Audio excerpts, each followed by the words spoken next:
Hey, what's up, everybody? Welcome to another edition of My Road to Recovery. Man, what a great week this has been. I know you've been really busy, hadn't you? Out of town, traveling. Everywhere. And we got some special guests here today, too, that we're going to get to in just a minute. I think this is our 6th episode this time. 5th or 6th. And, man, some great guests today and really special guests. I had a chance to meet Brad, I guess year before last, at down in the parking lot at Walmart, I think, is where we met at. Yeah. And Kathy, of course, wanted to come in. He's brought somebody with him. We're going to tell you their whole story. And so I'm going to turn it over to Kathy right here, my co-host, and let's do it. Here we go. Yes. So Brad and Amanda, I'm going to say it's just been a pleasure getting to know and working with them. People in Ohio, Lawrence County specifically, they're not aware of a quick response team that Lawrence County has. And little things like that, some people don't, it doesn't affect them much. But for me, I take a lot of pride in some of the things that you guys have built in our county. So Brad, if you wouldn't care to explain to us a little bit about what you do and kind of how you come to be a part of the quick response team. Sure. So in 2017, the Ohio Attorney General put out a grant to form quick response teams. And basically what it was modeled after Coleraine Township's quick response team, and it was to go door to door and do checks on people who had experienced overdoses and try to get them into treatment. Instead of waiting on them to come to us, let's go to them. You know, let's try to stop that barrier. So that started in October of 2017. When we started it, of course, I'm employed with the Lawrence County Sheriff's Office. Brigham Anderson's our prosecutor in Lawrence County, and he's the one that kind of came up with the idea. He reached out to Sheriff Lawless, and they said, hey, let's let Brad try it. Awesome. So then I kind of was at it, and I was by myself for many years. Yes. Wow. Just out trying to make contact with as many people as possible. And I'm sure it's hard sometimes, obviously, if you've never experienced overdose or if you've never had negative contact with law enforcement, when you come knocking, like it's like, hey, you know, you know that it's serious. What type of resistance have you received with that, or have you been kind of brought in with open arms sometimes? I was going to say, they probably don't just run to the door and, oh, look, Brad's here. I know. Yeah. Well, now some of them have. It's gotten like that with some, but it's really a 50-50 bag. I mean, it really is. Sometimes you go out and with people, you know, in active addiction, it's kind of a transient community. You know, most people don't really have a stable address that they stay at. So a lot of it's just work that we have to put in to say, okay, where can we go and find this person, and you know, and what barriers are there that we need to get through to get them into treatment. You know, how can we? And because the way we've done it for years, and I say this all the time, the way we've always done it is when I was in the academy, we had this training video, and it was about report writing, but it kind of goes with everything. And it's a guy named Buck Savage. If you've never seen it, look it up. It's hilarious. He goes into court, and the prosecutor asks him what happens, and he says, well, it's right there in my report. And his report said, saw drunk, arrested sane. There was no information to it. Wow. So for years, that's how overdoses were treated. It's a medical event. They were hurt, we called EMS, we left. That was it. Someone else's problem. Someone else's problem, not law enforcement. Absolutely. Yeah. But that doesn't fix anything. No. You know, you're not. That don't last very long, does it? No. You're putting a Band-Aid on a stab wound. You got to figure out how to fix the root problem of it and get people the resources and help that they need to be able to be successful in life. And that's kind of what we aim to do every day. Is when we go out and try to make contact with people, it's okay. What can we do to help them? If they're not ready for treatment right now, what are they ready for? What do they need? Do they just need to talk to somebody? Do they want to go get a haircut? You know, we've done all that. So that's kind of what we're building up to and what we started from. Well, I think that it speaks volumes because I remember in 2017 working in the addiction field in Lawrence County. We were out of 88 counties in Ohio. We were hitting above 5. Like we were in the top 5 for overdose deaths. And I mean, we're outranking places like Cuyahoga County, Franklin County, Dayton, Lawrence counties down here, and we're seeing more deaths than these huge areas. And that's when it started to become known to myself. And I know the Narcan started coming in. We could get it from Ohio Harm Reduction and kind of pass it out and stuff. And I know that sometimes it's met with resistance in the community until it's somebody you love. If it's one of your family members, I mean, I've heard Brad say this several times. If it's my kid, please keep giving it to them. You know, until maybe they're ready. You know. Somebody asked me one time. They said, "Hey, when's enough is enough?" And I said, "I don't know. What if it's your kid? Would you want me to say, okay, that was enough? 2 times all we're going to do for Caitlin. That's all you get right there. I can assure you, you'd say." More is better. Yes. Whatever it is to save my kid's life. Yeah, absolutely. Totally. When the idea of the quick response team handing out Narcan first came about, I'm not gonna lie, I was against it, totally against it. But you also have to remember that I'm a cop. I didn't know any better. But I think that's what makes this QRT team so special, Yeah. is because you are, like, both of you come from law enforcement backgrounds. And for me, from having criminal charges in the past, it's kind of scary, but then you get to know the human side. And I've seen you both knocking on doors, kind of going the extra mile. It's just amazing. So when I say that, what really brought me around was sitting at Thanksgiving. My youngest cousin was in town. He lives in Louisville. He was in town and he's in recovery. He's got 10 years clean.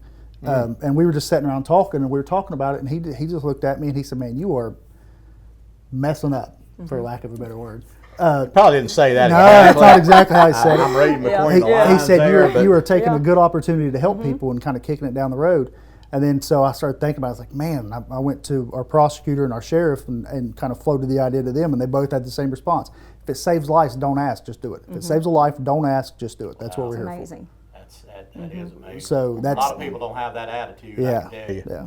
They don't. I think that there was a time, I'm not sure if it was 2018, around that time when we seen there was a flood in Huntington, West Virginia of overdose deaths within 24 hours. It was just like, I couldn't imagine it. I mean, it was just very scary if you loved anybody that was even in recovery, because I don't think any dope's good dope, but there was just things that were coming through, and it was just killing families.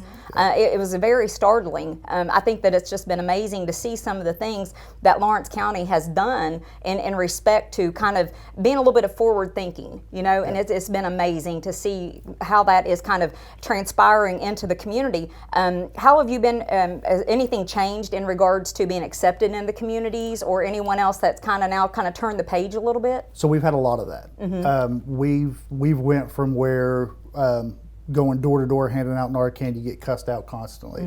I was going to say, most of the time when a cop's knocking on your doors, you're not there to help. Yeah. Yeah. Well, it's awesome that you are. I'm usually dressed kind of like this, and Amanda's dressed like that, and for the most part, I don't have a badge showing or anything like that, and it's just coming up, knocking on the door, saying, "Hey, this is what we're doing." We try to go to a lot of areas where we have a high number of overdoses, and kind of just throw as much Narcan as we can out. When COVID had hit and everything was shut down, there was a big joke that I was the Narcan fairy, because we weren't allowed to go door to door because of how contagious everything was.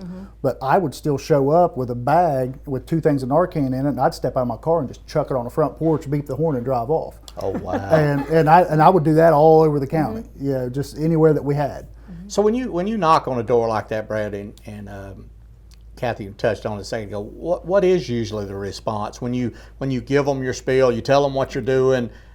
Do they go, not interested, rather go to jail, or the vast majority will hear you out, say, "Yeah, I hear you. I'll make an appointment," and we'll call Kathy or we'll call one of the other treatment providers and we'll get an appointment set, and then because they're great manipulators. Yeah. They'll tell you everything you want to hear until you leave. We what did we make contact with last month?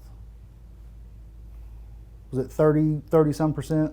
Yeah, it was 30. We made 32%. we made contact with 32% of people who had survived overdoses. Out of those 32%, probably half of them went and had an assessment done, and from there, I'd say you're lucky if another half were still in treatment today. Right. So it's an uphill battle. It really is. Oh, absolutely. You can't go out and do this for instant gratification, because it's not there. And usually it's just planting a seed. I know sometimes I've had the opportunity to go along and go to some places, and they're not expecting someone to be right there, and I'm like, get this, I'll do an assessment, I'll call you in the morning. Like, how about I come pick you up? Like, I'll be here in the morning and I'll get you, and they can't believe it. And sometimes then that'll open up the door to some other resources. I can be like, hey, listen, you got kids, they're giving out food, down the road, you need some help with that. And then usually you're not somebody, and I'm not the police, so they'll talk to me a little bit. And so it's been great though, just to see the response, and then leaving the cards, and people will start asking questions, and it's prompted even families to ask for Narcan, because now they know. That's not shameful to ask for. I remember going with you to one in Kitts Hill, and the family, the gentleman wasn't there, we didn't meet him that day, but I remember the brother asked. Yes, he asked for Narcan. He's I was like, absolutely. Yeah, how much you need? How much you need? We can hook you up with exactly. that. Yeah, well, it was just absolutely. amazing just to see the turn in just in our area, and how accepted it is. And I'm not saying accepted, but they're just understanding now that this is a disease, and that there's some things that we can do to combat it differently than putting people in jail. Yeah, it's awesome that this message is not, hey, we forgive you, it's all good, just keep doing it and we'll save you every time. But at least there's some way, there's an out, that you can reach out and get help. And that knock on the door that y'all make is going to save some lives for sure. Yeah. So is there anything coming up, anything that we should look forward to in the spring? Is there any, if someone is looking for Narcan and they want to receive it, and I always tell them, like, they can come to Lawrence County Recovery, always will give it. Is there anything, any kind of tips, advice that you would give just people in the general public? Yeah, so if anybody ever needs Narcan, they can, of course, Lawrence County Recovery always has Narcan on hand, but also on Facebook, you can go to Lawrence County Quick Response Team. If you follow them, shoot a message. I get those messages. I don't know if Amanda gets them or not, or if it's just me at this point. If it's just me, that's going to be changed. Yeah, We're going to change I was that. about to fix that. And then we'll bring Narcan to you. Right now, we have Narcan in every school in Lawrence County. Have you all heard of one boxes? Yes. I have not. Oh, it's Okay, amazing. so a one they're box, great, should have yes. brought one. I didn't even think Yes. about it. So a one box is just, it looks like one, those old plastic pencil boxes? Yeah. Okay, so it looks like one of those. Yeah. You put it on a wall. It's got a little green tag on it, and it's from West Virginia. I actually got it from West Virginia's QRT is kind of who turned me onto it, and then we bought like 60 of them. But so you flip it open, and inside of it has Narcan, gloves, PPE, and then you pull down a tab, and it shows a video. And the video shows you how to do CPR, how to administer Narcan, shows you everything right there. We've put those in most of our schools. We've put them in gas stations, restaurants, everywhere that someone said, yeah, we'll take one.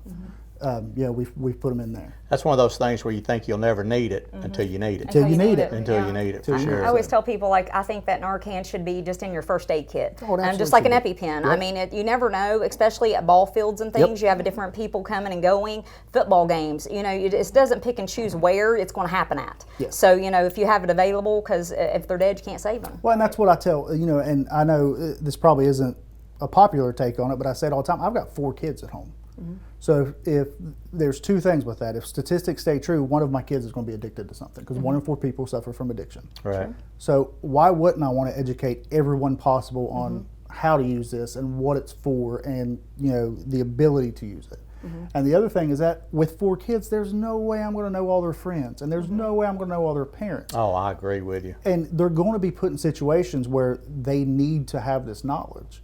We can't. We have a really bad habit in our area of burying our head and kicking the can down the road and hoping it fixes itself. Yep. Yeah. We can't do that. Right. Judge Ballard said one time, and I've never forgot it, is we live in a generation of kids being raised by grandparents, and we're eventually going to run out of grandparents. Yes. And that's from burying our head. If we start addressing the actual issues and not just kick the can down the road a little bit farther, we can maybe start to get out of this, because we're close to losing an entire generation. Oh, I agree. I guarantee it. So many kids. I'll go with my sister to some of my niece's ball games, and you can see that in the stands. You see grandparents, and more so than not, you'll know these families, and you'll know the death that's kind of overcome that family. They, forever 27, or they're so young when they're losing them, and they don't know what to do. It's just crazy. Yeah. So And, as a grandparent too, they've already raised their kids one time, and you get later on in life, and you want to be able, not that I'm sure 99% of them don't mind it. It's a labor of love for a grandparent to do, and but man, you think by that stage in life, it's time for them to enjoy their golden years and have the grandkids come over and hang, and then send them back home. Not taking them to school and getting up at 5:30 in the morning, picking them up from basketball practice. It's got to be tough on them. Yeah. It ages them a lot quicker than they need to be aged, for sure. I mean, both of my cousins were raised by my grandmother. My aunt was a cocaine addict when she had my youngest cousin, who now has 10 years clean from heroin. My oldest cousin died of a heroin overdose. My aunt died of a heroin overdose. My best friend from high school died of a heroin overdose. One of my other good friends from high school died from alcoholism. So I mean, it's a continuous cycle of burying people. So we have to learn how to take care of each other.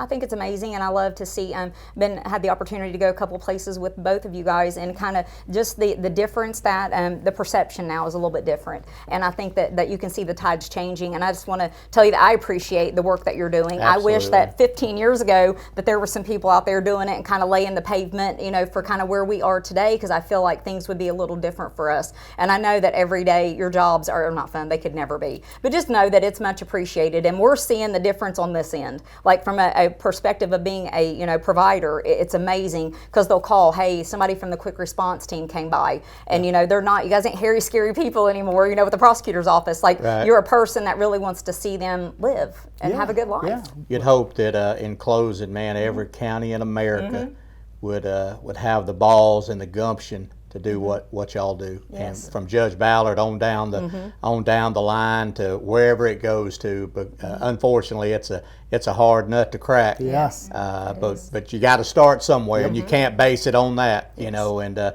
thank y'all so much for what you do. No telling how many lives you saved and are going to save for sure.